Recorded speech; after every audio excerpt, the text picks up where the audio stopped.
Joachim parlait presque tout le temps. Il parlait à son père, à sa mère, il parlait à sa sœur, il parlait à la télévision, à l'ordinateur, à ses livres et aussi à son lit. Il parlait aux plantes du jardin, aux limaces, aux étoiles, à la lune et aux oiseaux.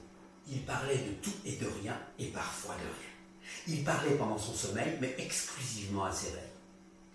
Et lorsqu'il ne savait plus à qui parler, il se parlait à lui-même. Cela le reposait. Il se disait « J'arrêterai de parler lorsque le temps s'arrêtera. » Et encore, parler pour ne rien dire est bien plus intelligent que se taire lorsque l'on croit avoir quelque chose à dire. Joachim parlait presque tout le temps, sauf lorsqu'il mangeait, car sa mère lui avait appris qu'on ne parlait pas la bouche pleine et il écoutait toujours sa mère, surtout lorsqu'il était d'accord avec elle.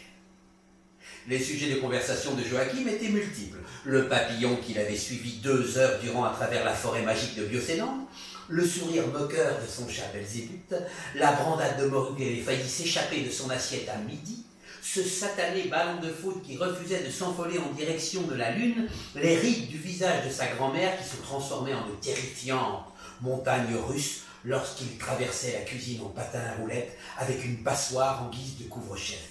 La construction d'une usine de clones joachimiens destinée à le remplacer à l'école, chez le dentiste, chez la tante Agathe.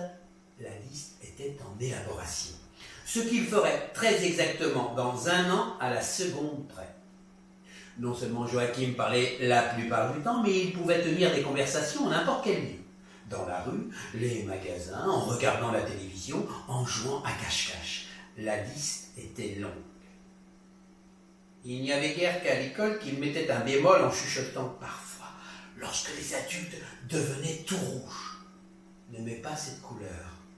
Joachim était capable de tenir une conversation à 3, 4, voire 5 personnages. Il jouait chaque rôle avec délectation et mettait un point d'honneur à moduler le timbre de sa voix selon le sexe et l'âge des protagonistes. « Albert, rentre le vaisseau spatial au garage du 3e sous-sol. Ils annoncent une pluie de météorites verglaçantes à la Mondiovision. » D'accord, mais auparavant je finis de brosser le sténosaure à 8 pattes dont une rétractile et je donne à manger le reste de clous biologiques aux robots à tout faire, sauf des caresses. Pendant que tu y es, asperge de pétrole synthétique les plantes des voisins. Ils sont partis en vacances à Saint-Cucufa jusqu'à 3h30 du matin. Bonjour, monsieur Tonneau. Avez-vous rencontré madame Barrick aujourd'hui? Absolument pas, monsieur Bouteille. Elle est partie en vacances dans l'île au Bouchon, puis elle rentrera très en retard. Pas avant 10h15 au mois d'octobre. Quel dommage. Je voulais lui offrir un océan de jus de pomme. Mais là où il bluffait véritablement son entourage, c'est lorsqu'il posait une question à une personne longuement choisie. Prenait son temps et articulait avec force, puis faisait un sourire et tournait les talons en se désintéressant de sa victime. Et tous ceux qui le connaissaient se contentaient de hocher la tête d'un air entendu. Car Joachim parlait presque tout le temps, mais n'écoutait presque jamais. Et ce n'était finalement qu'un juste retour des choses, car personne ne semblait l'entendre lorsqu'il parlait. Ce fut un dimanche midi, très exactement le jour de ses 10 ans et demi, qu'il se passa quelque chose d'extraordinaire. Il s'interrompit au beau milieu d'une phrase et demeura muet le reste du repas. D'abord, personne ne fit vraiment attention. Ses parents avaient pris l'habitude de mener leur propre conversation, sachant qu'il ne servait à rien de lui dire de se taire. Mais lorsque sa mère lui demanda s'il souhaitait reprendre de la tarte aux pommes et qu'il ne répondit rien, il y eut comme un brouillard étrange qui survola la table et chacun retint son souffle. La question fut répétée très doucement, d'une voix tremblotante, mais le silence continua à régner. Sa mère lui mit quand même la part de tarte dans son assiette et il l'avala sans broncher. Ce fut le début d'une nouvelle vie pour Joachim. Les semaines qui suivirent furent très pénibles pour son entourage. Joachim avait perdu l'usage de la parole. À l'école comme à la maison, aucun son ne sortait plus de sa bouche. Très inquiets, ses parents essayèrent toutes sortes de choses.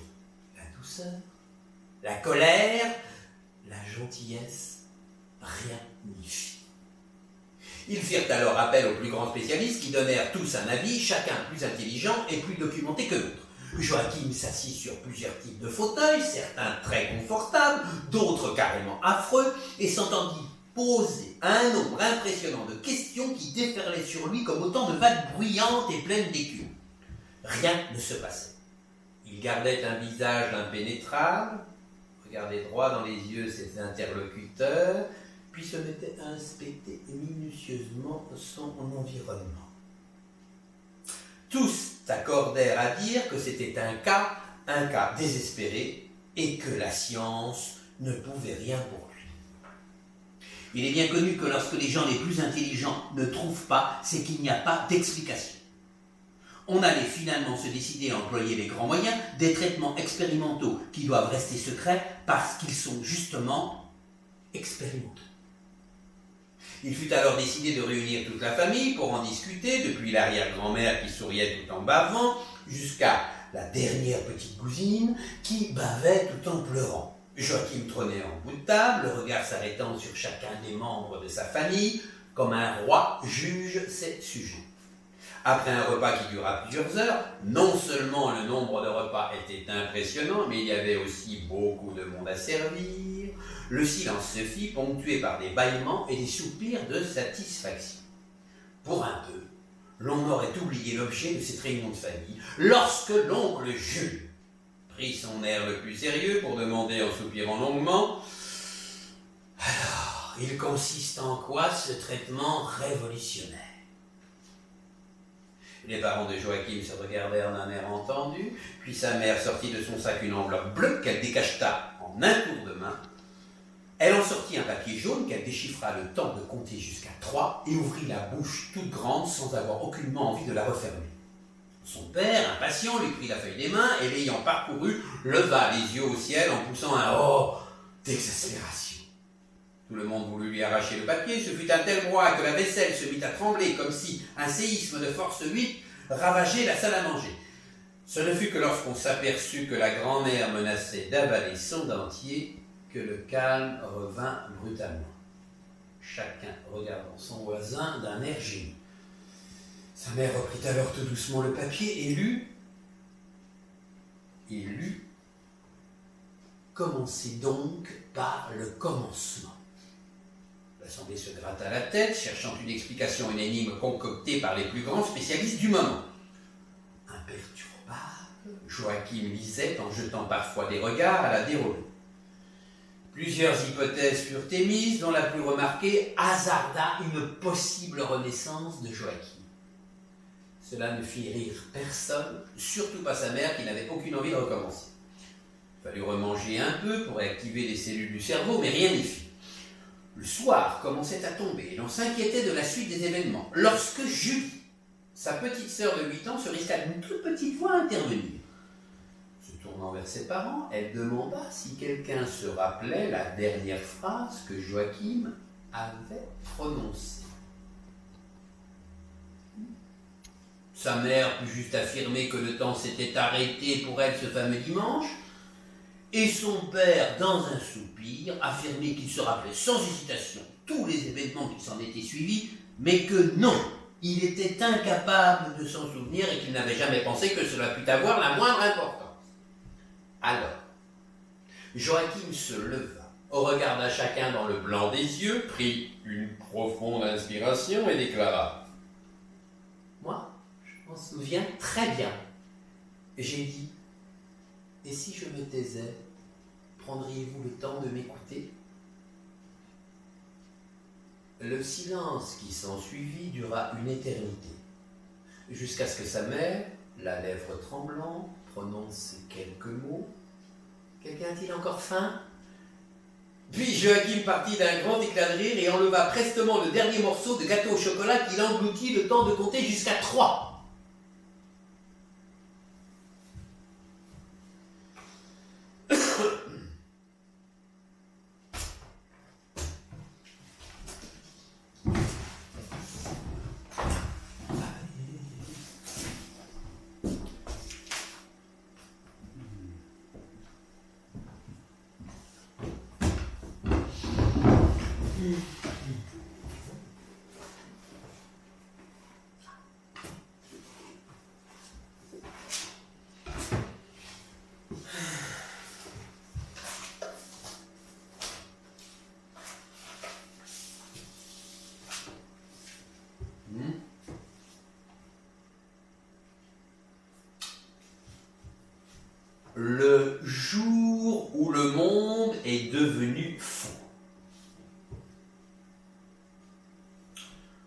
Au début, Alexis n'avait pas voulu y croire. Il avait regardé son père comme si celui-ci s'était transformé en extraterrestre chaud, avec 2 paires de mandibules à la place des bras, et ce dernier avait répété 3 fois la nouvelle avant que les horribles mots atteignent l'hémisphère gauche de son cerveau. Puis, il s'était mis à hurler avant de claquer la porte de sa chambre. Quelques visites chez les voisins confirmèrent l'impensable. Personne n'y échappait. On était mi-février, les vacances se profilaient à l'horizon. Au collège, une chape de plomb s'était abattue sur les esprits. Le silence régnait en maître absolu et même les professeurs les plus expérimentés ne savaient plus quoi inventer pour faire réagir leurs élèves. Dans certains cours, le brouhaha continuel avait cédé la place à un monologue inquiet de l'adulte déstabilisé par des regards vides. Après 2 jours de révolte et d'imprécation, Alexis s'était réfugié dans un mutisme boudeur entrecoupé de soupirs plaintifs. Pour lui et ses copains, la catastrophe était plus dévastatrice qu'un tremblement de terre, un ouragan ou même une guerre. C'était la fin d'un monde, de leur monde, et ils ne pouvaient l'accepter. Le futur se perdait dans les brumes d'un passé révolu. Ce fut le samedi soir que ses parents passèrent à l'offensive. « S'il te plaît, Alexis, assieds-toi, écoute-nous, il est temps de te raisonner. Après tout, il n'y a pas mort d'homme. Des millions d'humains ont vécu sans jamais connaître ni la télévision, ni Internet. Alors je ne vois pas pourquoi on n'y survivrait pas. Peut-être, mais ils n'en avaient jamais entendu parler, eux. On ne peut pas désirer quelque chose qui n'existe pas. Aujourd'hui, c'est comme si on revenait à l'époque préhistorique. Et on ne sait même pas ce qui s'est passé. Tu as lu comme nous les journaux, à l'heure actuelle, on ne peut émettre que des hypothèses. Sabotage, peu probable. Les satellites semblent toujours tourner autour de la Terre. Travail d'orfèvre d'un groupe de hackers, peut-être, mais dans quel but? Sursaturation de la toile qui a implosé à l'insu de tous, bon, on aurait déjà trouvé la solution au problème. Puis alors, pourquoi aussi les télés? Non, il faut se rendre à l'évidence et accepter que certaines questions restent sans réponse. Bon, maman, s'il te plaît, arrête de tourner autour du pot, je sens bien que tu as quelque chose à me dire et je n'ai pas envie d'y passer la soirée. Bien.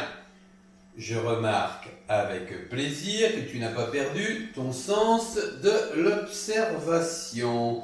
Bon, alors voilà, nous avons pensé qu'un changement d'air te ferait le plus grand bien. C'est pourquoi dès demain, nous allons te conduire pour la semaine chez ton grand-père en Vendée. Alexis s'attendait à tout sauf à cette nouvelle. Son grand-père vivait en quasi-reclus dans le Marais Poitevin et il ne l'avait rencontré qu'à 2 ou 3 reprises avant ses 10 ans. Il faut dire que ses relations avec son fils unique, le père d'Alexis, n'avaient jamais été au beau fixe. Mais c'était vraiment détérioré le jour où le grand-père avait décidé de couper les ponts avec toute vie citadine pour acheter une longère et un bout de terrain au beau milieu des marais. Je croyais que vous étiez fâché. Son père eut un drôle de sourire. Les choses évoluent comme les planètes autour du soleil. Il nous a dit qu'il sera enchanté de te recevoir. Le jour tardait à se lever complètement, comme si la Terre se rendait compte que quelque chose ne tournait pas rond et répugnait à quitter le cocon sécurisant de l'obscurité. Alexis n'avait pas ouvert la bouche depuis Paris.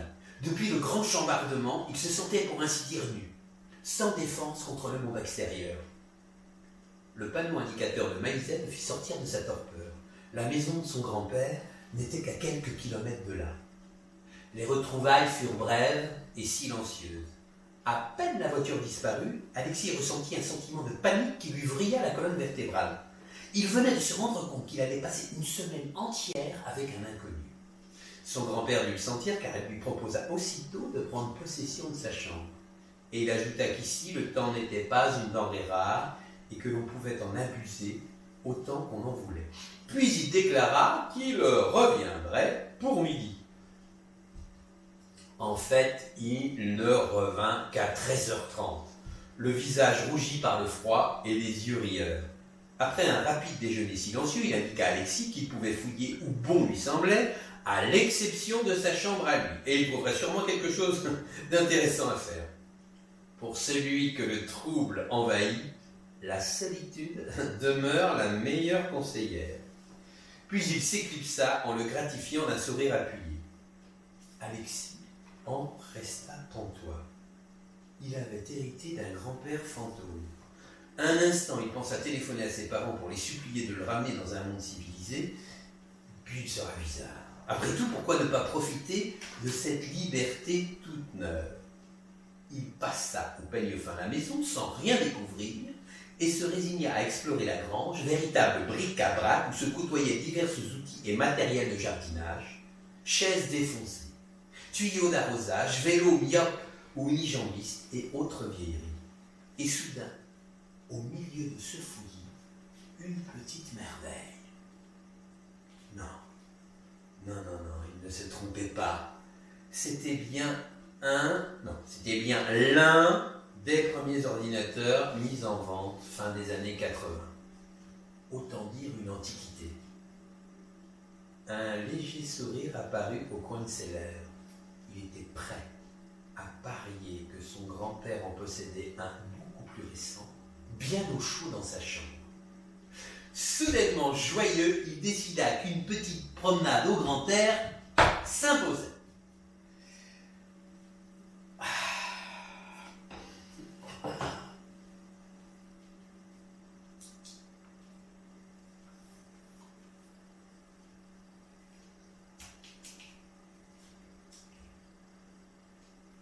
La luminosité était exceptionnelle ce jour-là.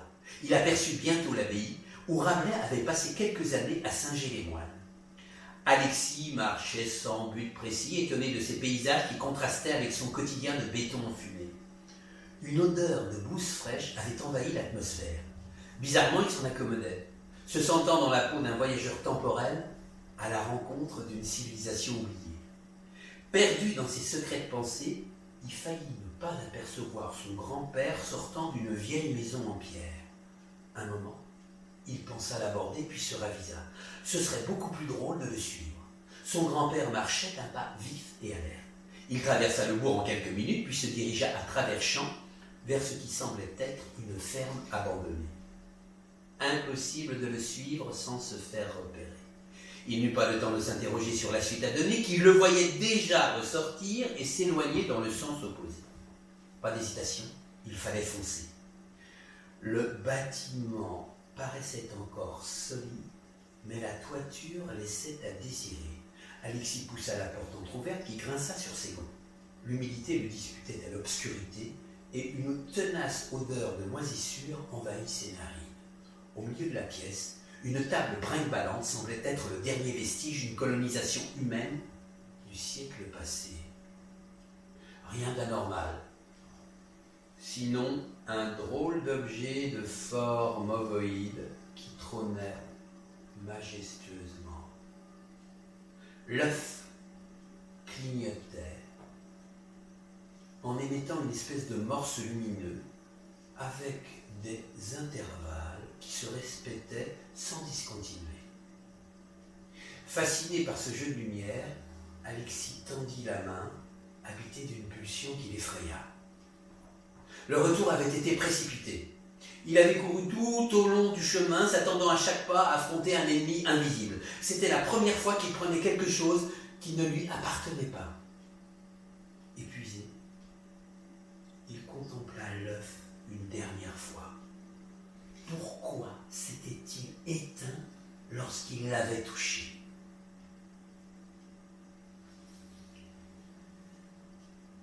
Deux silhouettes se profilaient dans le soleil levant. Réveillé à l'aube, l'adolescent peinait à suivre son énigmatique aïeul. Il mettait régulièrement la main dans la poche de son pantalon pour vérifier la présence de l'O-O-Ni, objet ovoïde non identifié, comme il avait décidé de le nommer. Il suivait un chemin le long des canaux parsemés d'ormes qui plongeaient leurs racines dans une eau recouverte de nénuphars.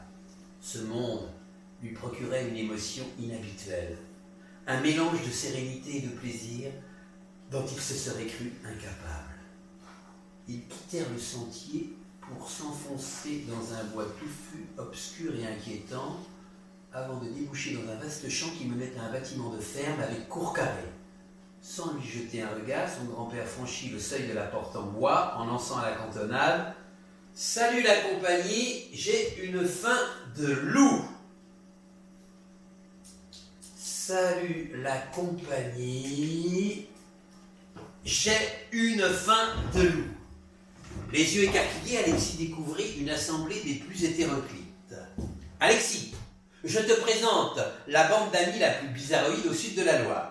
Voici d'abord Norbert, le philosophe du Marais. » Un géant à l'allure débonnaire s'approcha du garçon et lui tendit une énorme paluche que celui-ci serra avec appréhension.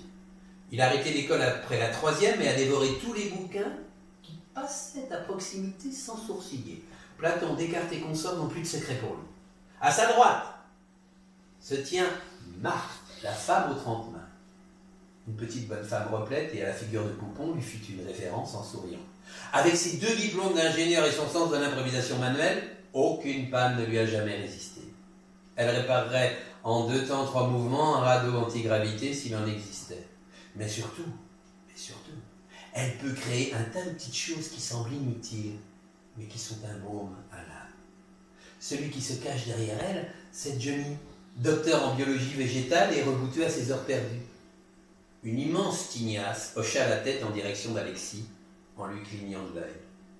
Les plantes n'ont plus de secret pour lui. Il a quitté son Paris pollué et le jardin des plantes pour venir humer l'air du Marais. Enfin, celle qui pose devant ses fourneaux, c'est Adèle.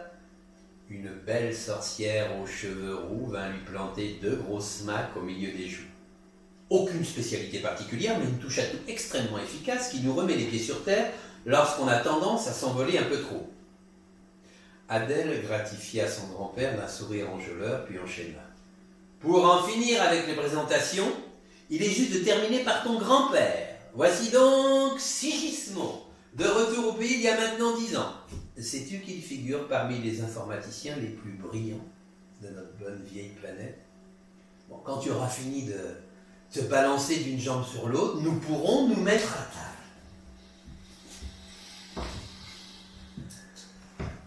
Alexis finissait les dernières miettes du gâteau mignon. Le brouhaha du repas laissait des places à un silence quasi religieux dans cette étrange assemblée où Dieu semblait absent. Les adultes savouraient leur café, doublé d'une eau de vie très parfumée, dont l'arôme étourdissait Alexis. Le choc causé par la révélation de la profession de Sigismond ne s'était pas dissipé. Pourquoi son père ne lui en avait-il jamais parlé? Au fond de lui brûlait un espoir insensé. Si ce qu'avait dit Adèle était vrai, son grand-père était l'homme de la situation pour rétablir Internet. Perdu dans ses considérations, il ne se rendait pas compte que tous les regards étaient tournés vers lui. D'une voix douce, Norbert s'adressa à lui. « Si tu nous montrais ce que tu cachais dans ta poche. » L'œuf trônait maintenant au milieu de la table. Chacun le regardait comme s'il se sentait en capacité de percer ses secrets. « Sais-tu ce que c'est, Norbert ?» Sigismond, le regard fixe, prit une profonde inspiration avant de se lancer. Depuis la grande panne, comme nous l'appelons, la région connaît d'étranges visiteurs nocturnes qui semblent venir de l'espace. Il y a 3 jours, Norbert a surpris un ovni lumineux qui s'est posé à côté de la ferme abandonnée. Nous nous y sommes rendus dès l'aube et avons découvert cet objet. Nous l'avons emmené pour l'étudier et tu m'as surpris en train de le remettre en place hier après-midi. Nous n'avions pas prévu que tu le déroberais à ton tour. Avez-vous découvert quelque chose? D'après nos contacts, il semblerait que ces phénomènes d'ovnis se soient multipliés à travers toute la surface de la planète, avec une recrudescence à proximité des centrales nucléaires. D'autres œufs ont été trouvés par nos amis. En recoupant nos informations, nous pensons avoir réussi à déchiffrer le message émis par cet objet. C'est une espèce de morse extrêmement lumineux et précis qui se traduit par cette phrase. Changez maintenant. Changez maintenant. Nous pensons que des extraterrestres nous délivrent un message non violent pour nous inciter à modifier certains de nos comportements et qu'ils sont à l'origine de l'arrêt de la toile. Ils ont laissé le téléphone car ils le savent indispensable à notre sécurité. Mais pourquoi n'ont-ils pas contacté les autorités? Pourquoi s'adresser à toi et tes amis? Papa m'a dit que tu étais en guerre contre les technologies modernes. Je ne suis pas en guerre contre la science et ses applications. Je ne supporte pas l'utilisation qui en est faite par certains humains. Ne crois-tu pas que ces drones qui tuent au hasard des femmes et des enfants ne seraient pas mieux utilisés à irriguer les déserts ou explorer les fonds océaniques? Écoute-moi bien, car je vais te dire un secret que tu ne devras révéler à personne, même à tes parents. Nous 5 faisons partie du réseau mondial des affranchis, en opposition à l'esclavage de l'homo technico-consumator. Cette intervention extraterrestre est une opportunité extraordinaire et nous comptons bien nous en servir.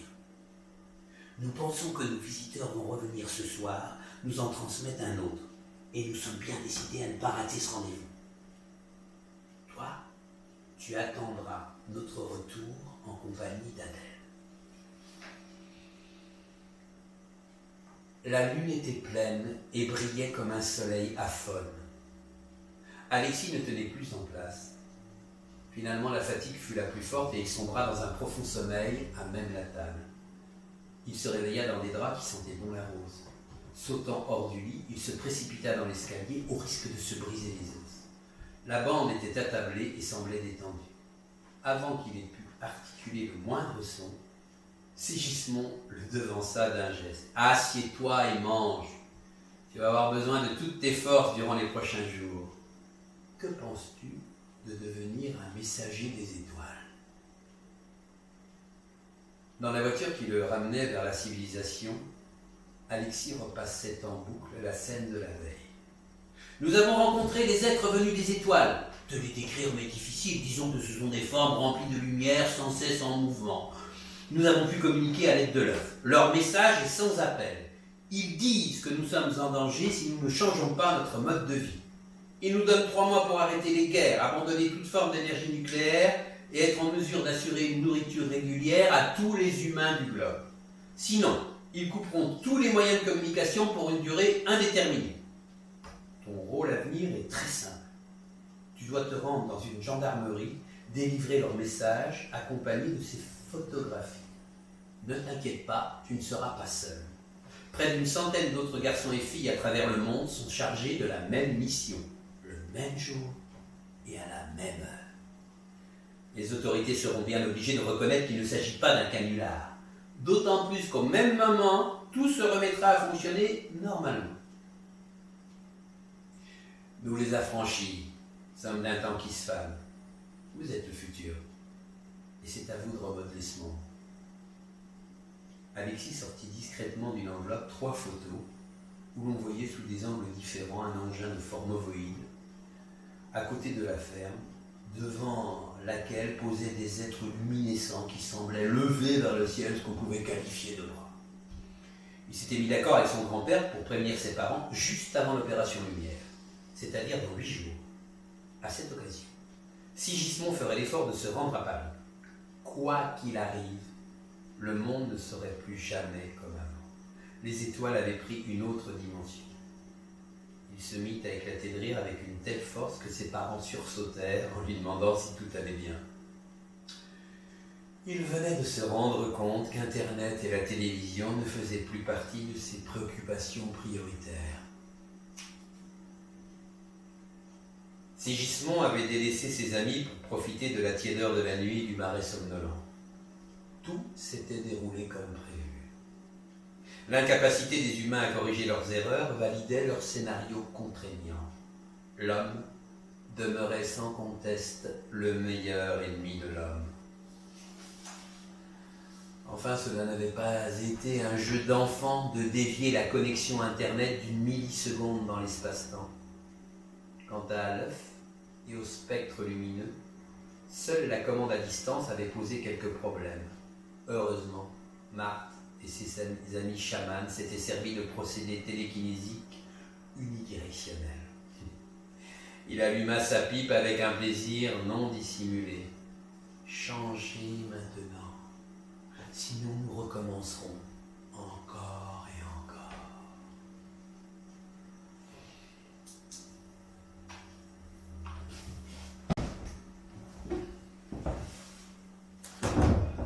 quelque part aux confins du système solaire. Rectificateur bleu, pourquoi ne sommes-nous pas intervenus directement? Rectificateur orange, mettre sur la voie cette infime minorité de sages restait la solution la plus sage. Nous avons effacé de leur mémoire toute trace de notre rencontre, et ils sont maintenant persuadés d'avoir eux-mêmes arrêté leur mode de transmission archaïque. Ce monde est vraiment bizarre. Avez-vous remarqué le décalage qui existe entre leur développement technologique et leur psychisme? Le risque était trop grand qu'ils se mettent à nous vouer un culte, qui aurait retardé de près de 1000 ans leur entrée dans l'âge adulte. Seront-ils capables d'atteindre l'envol stellaire? À eux de jouer. Tout est dans l'œuf. Tout est dans l'œuf.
Enfin arrivée, Mia se rue hors de son siège et bouscule ses camarades sans tenir compte de leurs protestations.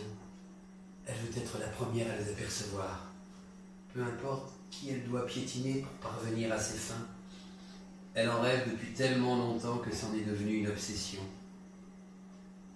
Elle aurait préféré venir toute seule, mais voilà, ce voyage organisé par le collège s'est révélé une aubaine qu'elle n'a pu refuser. Ses parents n'ont pas les moyens d'offrir à toute la famille un séjour en Angleterre. Alors elle peut bien supporter les piailleries de ces abrutis nourris au coca et au hamburger. Du moment qu'elle obtienne quelques minutes de solitude pour que son esprit se mêle à ces étranges personnages millénaires. La queue n'en finit pas, long serpentin dont on ne perçoit pas le dénouement. Ah, décidément, ce professeur est bien trop lent. Rendez-vous au quart dans 3 quarts d'heure. Et surtout, respectez les panneaux d'interdiction. Est-ce que chacun s'est muni de son carnet pour prendre des notes? Elle n'écoute déjà plus et s'est détachée du groupe bruyant et artificiel. De toute façon, elle est attendue depuis trop longtemps pour traîner si près du but.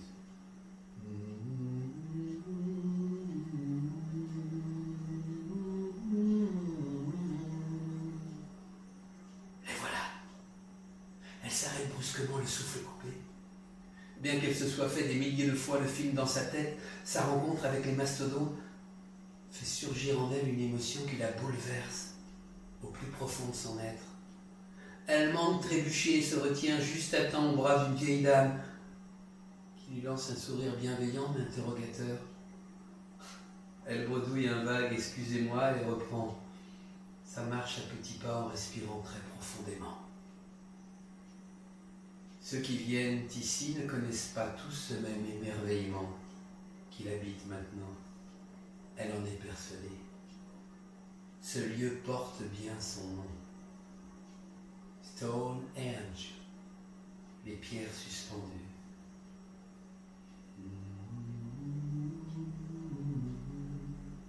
Souriantes et calmes, elles affrontent le temps. Mia se sent soudainement apaisée.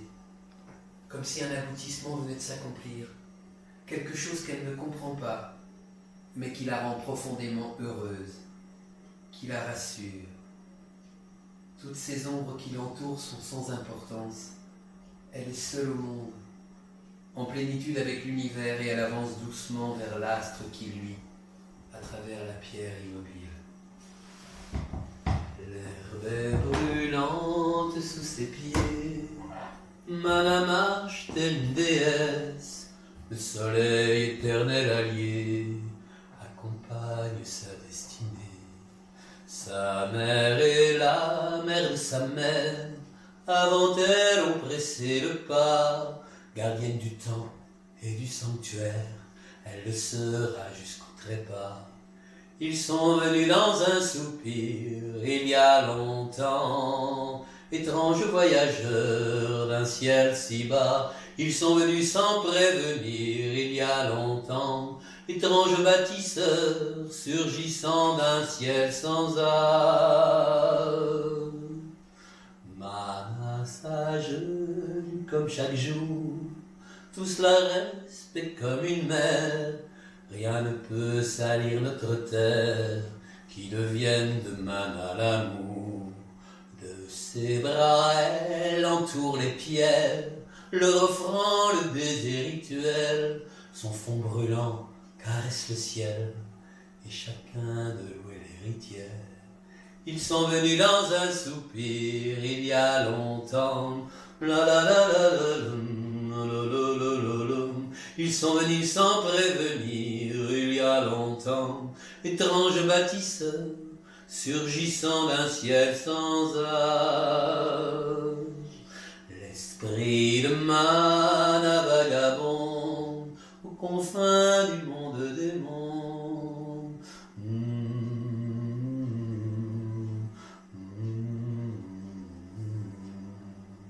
Les ombres rongent le tertre rouge, Mana se lève sans un soupir. Le temps est venu de partir, demain sera notre jour. Ils sont venus dans un soupir il y a longtemps, étranges bâtisseurs.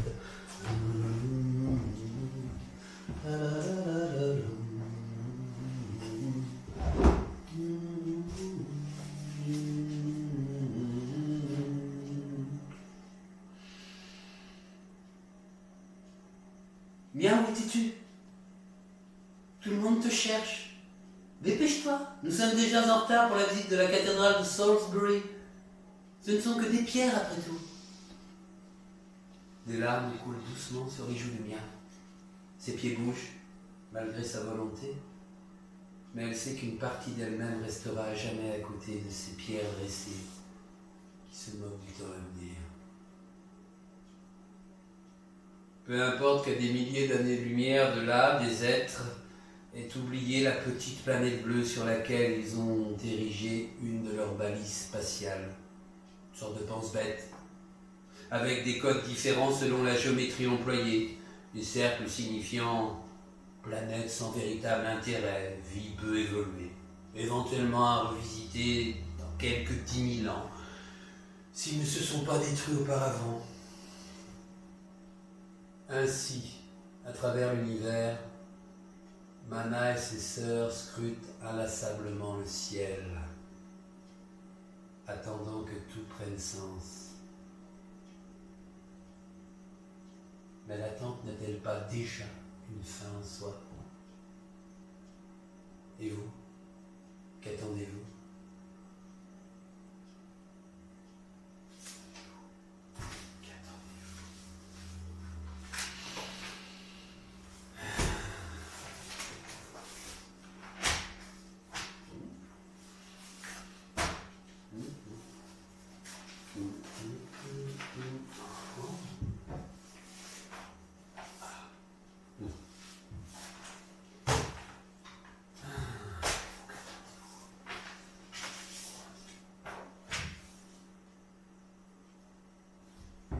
Aujourd'hui est comme hier et demain n'est plus. À quoi bon pleurer sur les fantômes disparus? Aujourd'hui est comme hier et demain n'est plus. Mourir puis revivre encore et encore nu. Un monde merveilleux. 28 novembre 2030. Monsieur est un homme épanoui et formidable. En tout cas, tous ses amis le croient et le lui répètent chaque jour qui passe. Monsieur a sa photo dans tous les journaux importants et même les autres. Monsieur est un créateur de génie et il en est très fier. Grâce à lui, de nombreuses personnes, que dis-je, le monde entier, enfin celui qui compte, coule des jours sans angoisse. Car monsieur a inventé un système génial qui permet à chacun de se rappeler à la seconde près le déroulement de sa journée. Une petite puce électronique déclenche une mini-décharge électrique et une très agréable voix vous rappelle qu'il est temps de partir au travail, de lire son journal, de préparer le repas. Il suffit juste de la programmer pour la semaine, le week-end ou pour les vacances. La petite opération nécessaire pour l'implanter à la base du cou est indolore et sans danger. Évidemment, il est impossible pour les heureux bénéficiaires de changer les données tout seuls. Trop compliqué. Il faut attendre quelques temps avant d'obtenir un rendez-vous dans les cliniques spécialisées créées par monsieur et qui fleurissent dans le monde entier. Son invention a été plébiscitée par tous les plus grands savants, enfin les plus intelligents, et par les multinationales qui voyaient là un merveilleux progrès pour l'épanouissement de l'humanité. Monsieur a été le premier à s'implanter le petit joujou, comme il l'appelle, et depuis sa vie s'est transformée en mieux, en beaucoup mieux. Un véritable bonheur qui ne connaît aucun nuage. Lui qui, dès l'école maternelle, était toujours en retard d'au moins 1 minute à réaliser son rêve. Il a vaincu le temps, le sien, et celui des autres. Et c'est ce qui le rend le plus heureux des hommes. Il n'y a qu'à voir le nombre de messages de remerciements qui lui parviennent quotidiennement. Il ne peut y répondre, mais a trouvé une solution dont il est très fier. Il inclura un merci quotidien dans la prochaine programmation pour tous ses clients. Il se réjouit déjà à l'idée du plaisir qu'ils vont ressentir en l'entendant. Une belle surprise, et gratuite de surcroît. Aujourd'hui est un jour à marquer d'une pierre blanche. 1 an, très exactement, s'est écoulé depuis sa première programmation réussie. Et il a décidé de fêter cet événement avec sa poupée Zélie et son ours Oreste. Assis devant la vitrine où vivent ses 2 protégés, de véritables amis qui jamais ne le trahissent, il leur sourit tendrement. Ils se comprennent sans se parler, car le véritable bonheur est silencieux. 27 novembre 2035. Dans les rues, plus personne ne se presse puisque personne ne sera en retard. D'ailleurs, tout le monde marche au même pas, sur l'asphalte, un sourire égal sur les lèvres. Plus de stress, d'invectives ou de klaxon, puisque chacun eut une suite de moments répétés sans cesse dans la plus grande quiétude. Ce matin-là, en se rendant à pied à son bureau du building du bonheur partagé, c'est lui qui a trouvé le nom. Monsieur est troublé, sans en connaître la raison. Tout a l'air pourtant parfaitement en ordre. Il vient de croiser 2 policiers qui lui ont rendu très obligeamment son salut. Monsieur est le seul à ne pas être contrôlé par la police du temps. Un privilège qu'il apprécie sans en tirer de gloire particulière. Monsieur aime par-dessus tout la logique. Comment pourrait-il ne pas se programmer alors qu'il est l'inventeur de cette petite merveille de technologie? Avant de franchir la porte d'entrée, il hume intensément l'air autour de lui. Celui-ci lui semble étrange. Avec un air de déjà-vu, il regarde sans y prêter attention le robot d'accueil qui répète inlassablement la même phrase. « Soyez heureux, car les temps nouveaux veillent sur vous et sur votre famille. » Les temps nouveaux, c'est ainsi que se nomme la société dont il est président, directeur général et principal actionnaire. Un beau titre pour un monde nouveau, ou un nouveau monde, comme certains préfèrent le nommer. Après une brève période de réflexion, tous les gouvernements ont décrété obligatoire le port de « Sorry ». Et c'est très bien ainsi, car la PANO, la programmation assistée nouvellement obligatoire, facilite la vie sociale et économique. Tout le monde commence à travailler à 9h et termine à 17h30, avec une pause d'1 demi-heure pour déjeuner. Les spectacles se déroulent de 18 à 21h et à 21h30, il est fortement recommandé d'être rentré chez soi. L'harmonie règne partout. Même les voleurs sont autorisés à voler à heure fixe et doivent rendre leur larcin chaque fin de mois au bureau des inadaptés en voie de réhabilitation.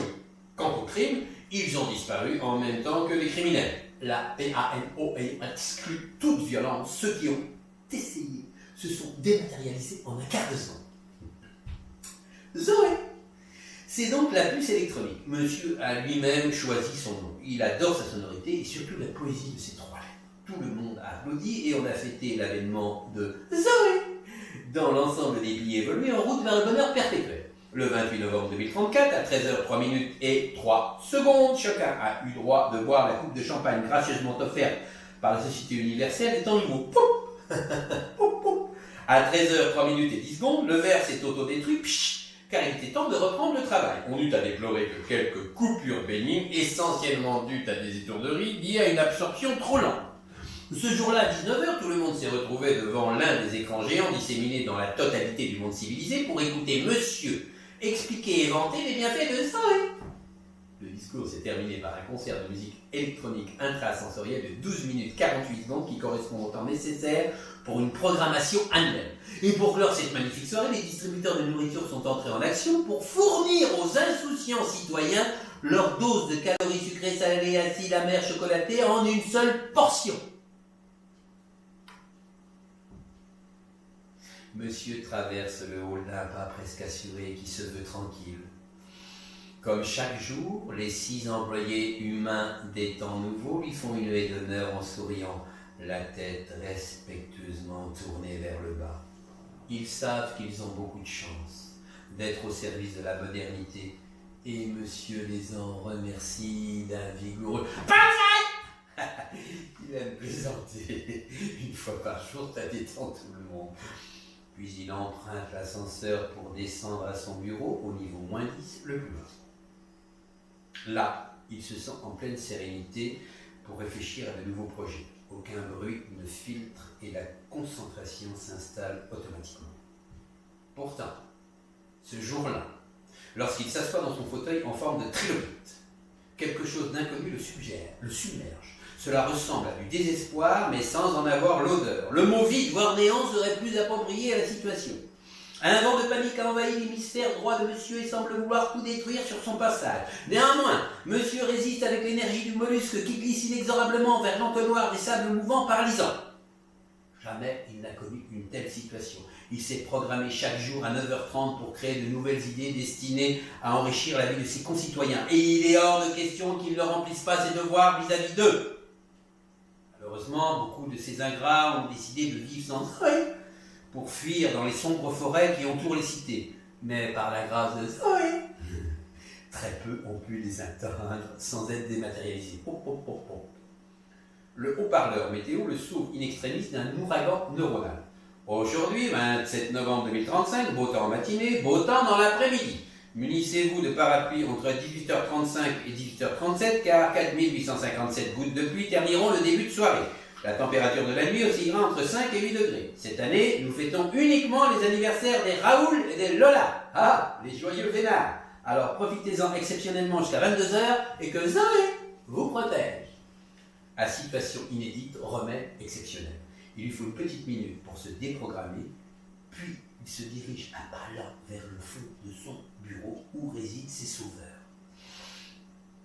Il ouvre sans peine la porte vitrée, les prend délicatement dans ses bras, puis retourne dans son fauteuil en leur murmurant les mots qui les font rougir de plaisir. En retour, Zélie et Oreste lui murmurent à l'oreille en ronronnant comme des chatons. Soudain, un sourire illumine son visage. Il comprend ce qu'il tourmente. Une nouvelle programmation doit prendre la suite de l'ancienne. Il ne doit renier ses talents de créateur. Un monde qui n'innove pas est un monde en voie de disparition, inerte, ennuyeux. Puisqu'il est le seul à décider du quotidien de centaines de millions d'individus, il ne peut les décevoir. C'est le moment idéal pour tester sa dernière invention, la programmation instantanée de masse. Alors, allons-y pour un peu de feu. De à 13h03, champagne pour tout le monde jusqu'à 13h05. Puis à 19h, discours bilan de l'année écoulée et perspectives pour la décennie à venir, incluant décharge émotionnelle de joie et d'impatience. Enfin, 19h30. Festin aux saveurs exotiques suivi d'un concert de musique intrasensorielle extatique avec transe terminale. Voilà de quoi repartir de plus belle pour une nouvelle décennie pleine de sensations. Soyez heureux, on s'occupe de tout. Et n'oubliez pas, le renouveau est dans la répétition. Le renouveau est dans la répétition. 28 novembre 2040. Monsieur n'a jamais aussi bien dormi depuis des mois. Il ne s'est réveillé qu'une fois par heure et s'est rendormi rapidement au 6660e mouton. Il marche tranquillement, le sourire aux lèvres. Les grandes avenues bordées d'arbres au feuillage parfaitement taillé le guident silencieusement vers le building du bonheur partagé. S'il le pouvait, il accélérerait le pas, tellement il est excité par l'idée qui a germé dans son cerveau droit à 7h36 et 15 secondes.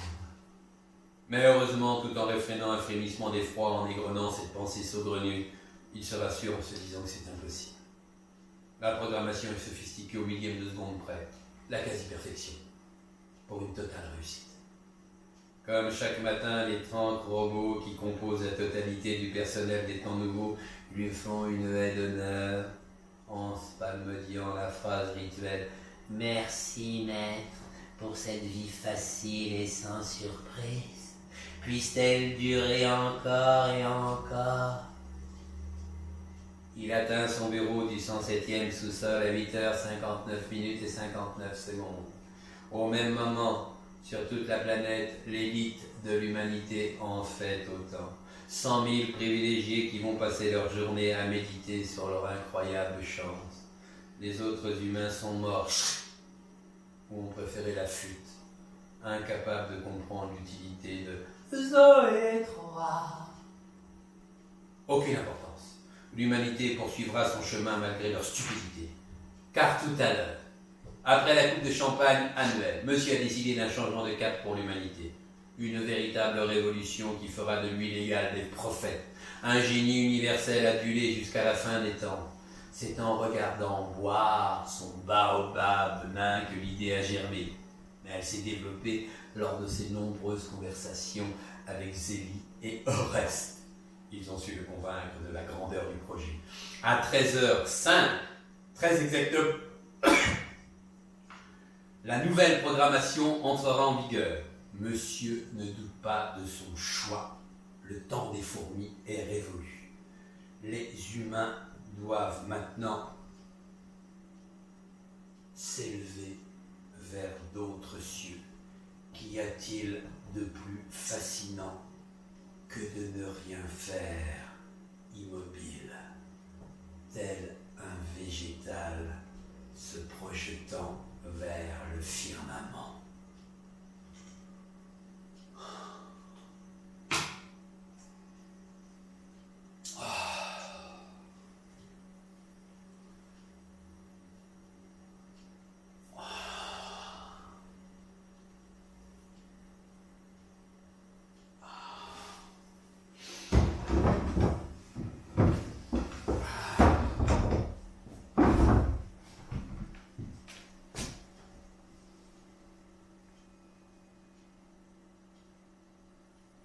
Orome est heureux, très heureux. Cette nuit, l'aigle lui a parlé.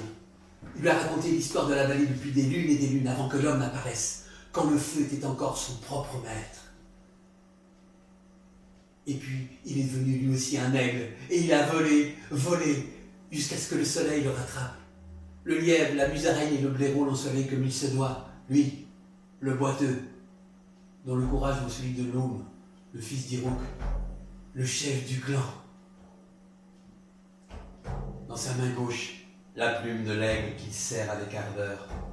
Il sera fier de la brandir à la face de ce père qui n'arrive pas à le regarder les yeux dans les yeux. Lui, qui passe son temps à mélanger ces drôles de craies, qui laissent de jolies traces sur la pierre. Lui, Orome le boiteux, a prouvé qu'il était capable de subir l'initiation et d'intégrer le clan des chasseurs. Il aperçoit déjà les guetteurs qui agitent l'orage. Mais pourquoi s'en retourne-t-il? Attendez! C'est moi, Orome, qui ai partagé le repas de l'aigle, ne me reconnaissez-vous pas? Tout suit devant lui comme si le lion des cavernes marchait dans ses pas. Le silence envahit l'air, les feuilles des arbres et la terre elle-même. Orome s'est figé à l'entrée de la grotte. Le feu gît, abandonné. Il lève au-dessus de sa tête sa plume, son sésame, comme s'il pouvait le sauver d'un désastre qu'il pressent. Asman le chaman s'avance alors. Va-t'en! Retourne dans le monde des esprits que tu n'aurais jamais dû quitter. Zorum qui a emprunté le costume de l'aigle. Tu n'es pas Zorum. Zorum a disparu il y a presque une lune. Son corps a été dévoré par les loups, les lynx. Tu as pris son apparence, mais tu n'es pas Zorum. Non, je suis Zorum depuis mon départ. Seulement 2 soleils se sont couchés. Je suis Zorum. Tu mens. Va-t'en. Sinon les lances des chasseurs vont te transpercer. Zorum a peur. Il sait que le clan n'hésitera pas à le tuer. Ils le prennent pour un trac, un esprit de l'au-delà. Attendez, c'est moi, Zorum, qui sauvait la petite Anya lorsque celle-ci est tombée dans le grand fleuve, dans le grand serpent d'eau. Même que j'en ai gardé une cicatrice à la jambe droite lorsque le tronc a essayé de m'en empêcher. Pour la première fois, Asman semble hésiter. Il se dandine d'un pied sur l'autre, ouvre la bouche, la referme, puis lance d'un ton ferme. Tu ne peux pas être Zorum. Si tu es capable de survivre près de 4 mains de soleil couché, hors du clan, il te sera facile de passer seulement 2 mains dans la grotte cachée. Zorum tremble. Le temps l'a trahi. Comment 2 soleils couchés peuvent-ils se transformer en une lune? Peu importe, car il va mourir de faim et de soif. Il prend son visage dans ses mains pour sentir le souffle qu'il habite encore, pour le retenir à jamais. Les jambes vacillantes, il affronte l'obscurité avec appréhension. Est-il possible que l'esprit du lion des cavernes soit tapis au fond de la grotte? Dans ce cas, il n'aura pas longtemps à attendre avant d'entreprendre le voyage vers le pays de ses ancêtres. Ses mains effleurent les aspérités de la roche. Une légère humidité y suinte, il y colle ses lèvres avec avidité. Et puis, épuisé par les derniers événements, il se roule en boule et s'endort en un souffle.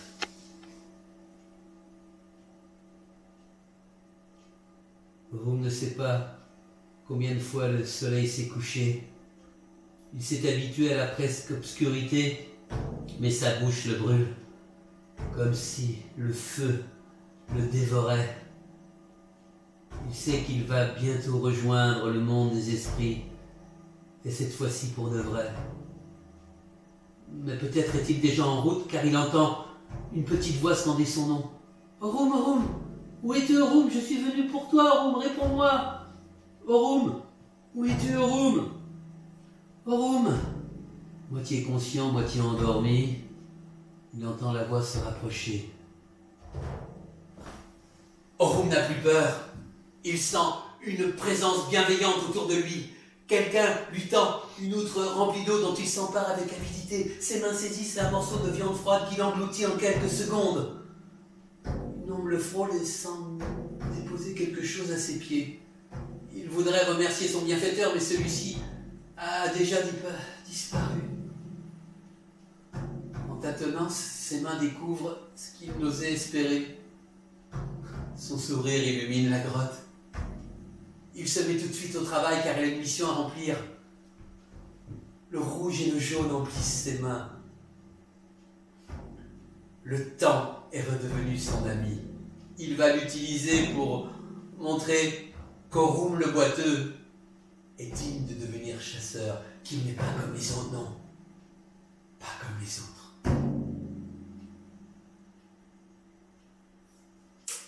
Autour du clan, autour du chaman, le clan tout entier s'est rassemblé. Le vieil homme ne doute pas un seul instant de ce que la grotte va révéler. Elle sera vide, car le trac sera retourné dans son monde, celui des esprits. D'un geste brusque, le vieil homme indique qu'il faut déplacer les rochers à l'entrée de la grotte. Asman entre le premier. Dès les premiers pas, il sent quelque chose d'inhabituel, comme si le temps s'était arrêté. Les torches éclairent d'une lumière jaunâtre les parois, révélant peu à peu ce qui rapidement prend tout son sens. Les chasseurs bouche bée retiennent leur souffle. Au mur dansent des aurochs, des chevaux au ventre rebondi, et celui avec une corne au milieu du front, celui qu'ils vénèrent. Puis viennent 6 petits cerfs qui entourent l'ours. Cerfs, bouquetins et bisons continuent le cortège.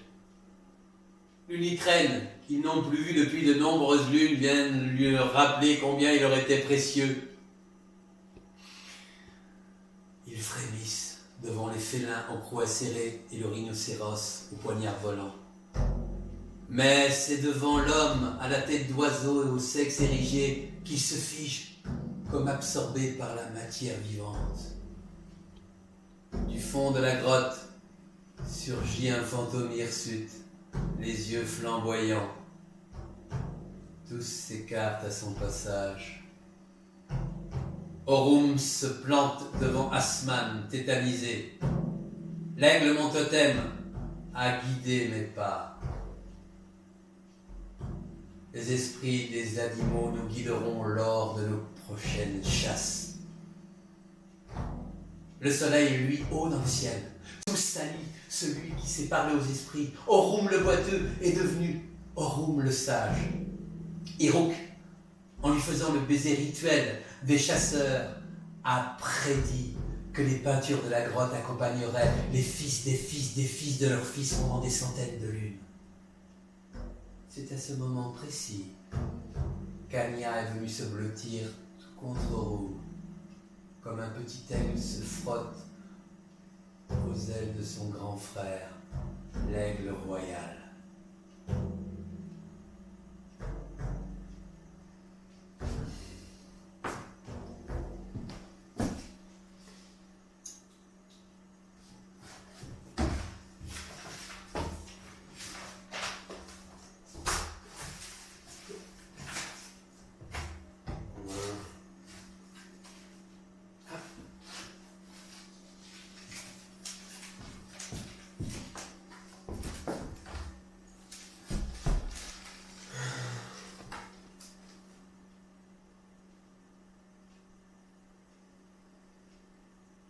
L'homme était assis à la terrasse du café depuis maintenant 3 heures. Il avait été conduit d'un hochement de tête le garçon qui s'inquiétait de sa tasse vide.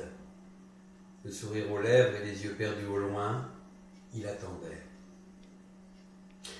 Il ne savait pas ce qu'il attendait, mais cela n'avait aucune importance. Il savait juste qu'il devait rester à cette place jusqu'à ce que quelque chose se produise. Quelque chose dont il n'avait aucune idée. Mais il s'était réveillé ce matin avec l'intuition que ce quelque chose allait transformer sa vie.